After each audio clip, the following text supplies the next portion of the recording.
Are you looking for manhwas with over 100 chapters where the MC isn't the strongest, but has an arsenal of skills to turn the game in his favor and build an empire from scratch? Our MC is a hardcore gaming streamer who only plays the toughest games out there. After spending a full decade trying, he finally beats an impossible-to-clear game called Empire Defense. He's the only person in the world who's done it. But the plot kicks off when the game's director messages him live asking for help. Next thing he knows, he's thrown into the game, right in the middle of a bloody battlefield, watching the carnage up close. His avatar? The Psycho Prince of the Empire, no skills, no powers, just a tiny army, and Lucas, the game's main protagonist and knight. But here's the kicker. In the game's storyline, this prince dies in level 2. Now the MC has to survive a death game that's suddenly all too real. What makes this story epic is how he manages his ragtag crew with broken abilities. Like he turns his fire mage, who normally deals massive damage, into a tank because she can absorb unlimited hits. Then there's his healer, who's secretly a 99% accurate sniper as long as he can see his target. Using these unexpected talents and some dangerously clever strategies, our MC leads his team, earning powerful upgrades like fortified tanks, fortress enhancements, and game-breaking skills with each cleared level. It's a roller coaster of action, strategy, and some hilarious methods to keep everyone in line. The name of this manhwa is I Became the Tyrant of a Defense Game, and it has 123 chapters. In this manhwa, the MC is just like us, a passionate reader who's hooked on a fantasy story called Adventure King. And just like us, he has a favorite side character, Lucas, a brave knight. But Lucas isn't the main hero, and he ends up dying in the story. The MC is furious. Why would the author kill off such an amazing character? It's like when we all felt crushed by Gojo's fate in JJK. The MC even emails the author, ranting about how unfair it is, but of course he keeps reading anyway. Then, after 10 years, he gets a strange message. The author claims that Lucas just didn't try hard enough to survive, so he's dead. The message asks, "Would you give it a shot?" And the next thing he knows, our MC is thrown right into the world of Adventure King. But he's not Lucas, and he's not some hero. He's just a random thug meant to be beaten up in a single panel. Now, he's got a mission, to change the story and make enough of a name for himself to survive. But he's got some tough rules from the author. He can't reveal any plot points to other characters, and he has to get creative with his actions. So he uses his deep knowledge of the manhwa to gain character points by getting recognized in the story. With enough points, he can buy characters, including Lucas, and rewrite the story to bring his favorite knight back to life. The whole thing is hilarious, with crazy expressions and funny art as he desperately tries to survive each chapter. And just like in a time travel story, each move he makes totally messes with the plot, creating new twists and dangerous situations he never saw coming. It's packed with funny moments and keeps you guessing at every turn.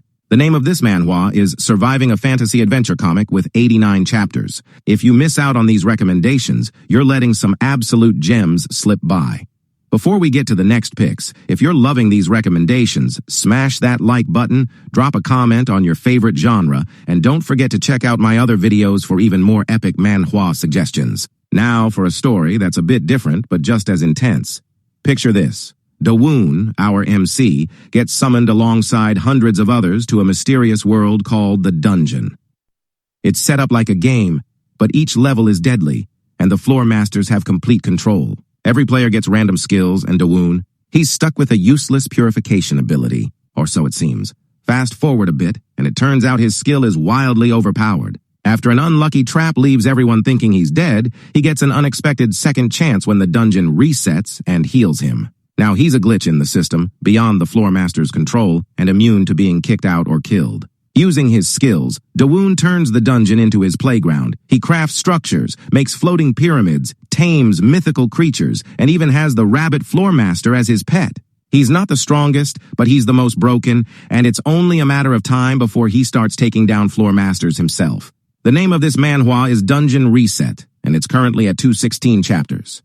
In this manhwa, Kim Suho, a civil engineering college student with a part-time job in construction, suddenly finds himself reincarnated as Lloyd Frontera, a minor character in one of his favorite novels.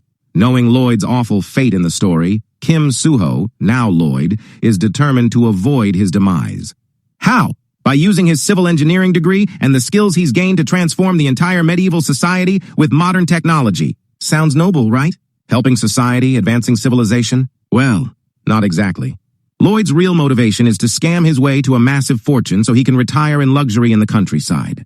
He's far more interested in building his own wealth than contributing to society. But Lloyd's attendant, Javier, who is actually the original main character of the novel, sees through his schemes and constantly pushes him to make better choices. Despite Lloyd's money-focused motives, the two end up saving the world multiple times with their combined wit and strength. This series is hilarious and goofy most of the time, but when Lloyd and Javier get serious, it's game over for any villains in their way. If you somehow haven't stumbled upon the greatest estate developer yet, you're missing out on a fantastic mix of comedy and action. With 165 chapters, this manhwa is a must-read. This manhwa follows a hardcore gamer who, after playing his final game, wakes up to a surprising sight, a stunning female demon standing right in front of him. It turns out he's been summoned to a magical world by the demon tribe's grandmaster. Even crazier, the demon queen herself reveals a ring identical to his and declares, "You're the one who will save our tribe from extinction." The twist? This legendary ring he has was a cheap buy from an old man at the market. But things quickly take a dark turn. While the queen is signing a peace treaty with the humans, she's betrayed by her closest advisor secretly working with the humans. Stripped of her magic powers and now vulnerable, she has no choice but to summon our MC, despite the fact that he has no magic abilities himself. Forced to flee from the human attack, the Grandmaster pairs him and the Queen up for survival, and they barely escape by disguising themselves as human. From then on, they must survive in the human world, where the MC relies on his quick thinking to keep them safe. As they learn magic and gather skills, he uses his knowledge of modern technology to create magical machinery, slowly turning himself into a powerful magic scientist.